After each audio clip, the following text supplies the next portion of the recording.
So for part three, when you're feeling stressed, having some type of mental health issue, what can you do?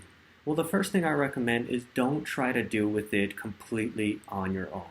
If you're feeling stressed or angry or upset or sad, that is a completely normal reaction and it's expected during a global public health crisis.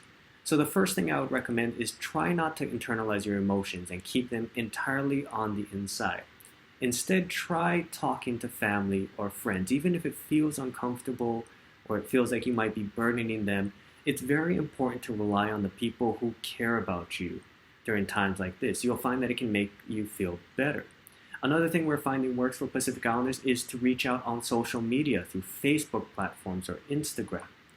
One thing that I think is an incredible strength for Pacific Islanders is that Pacific Islanders have a much broader perspective on health and mental health than many U.S. groups. What I mean by this is in the U.S., mental health and physical health are treated completely separately. Think about the last time you went to see your medical doctor. Did your medical doctor ask you if you were sad, if you were feeling depressed or anxious or using too much alcohol, or even were you having thoughts about killing yourself?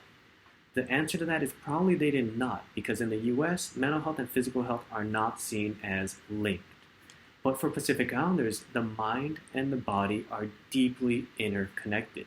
There's this mind-body perspective, and this is a strength because this lets us know that what treats the mind can also heal the body.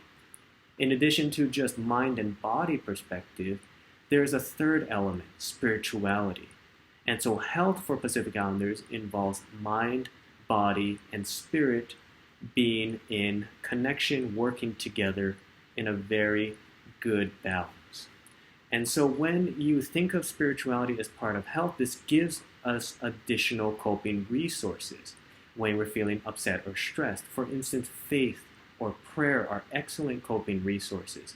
You can do mindfulness or meditation to cope. Or a third one that's really kind of useful is connecting back to nature, just being outside. So when you're feeling stressed, or even when you're not feeling stressed, it is important to take a break during your day. Sometimes when things are going bad, we feel this need to work harder, to do more, and that can actually increase your stress and your frustration and your anger. So instead, take a break. Try to find a quiet place to take a break, to rest, or if you can't do it, for instance, in your home, try going outside, going outdoors, taking a walk, listening to music in your backyard, sitting under a tree even. And perhaps most importantly, during this time of social distancing, try to call up your friends and your family who you might not see very regularly.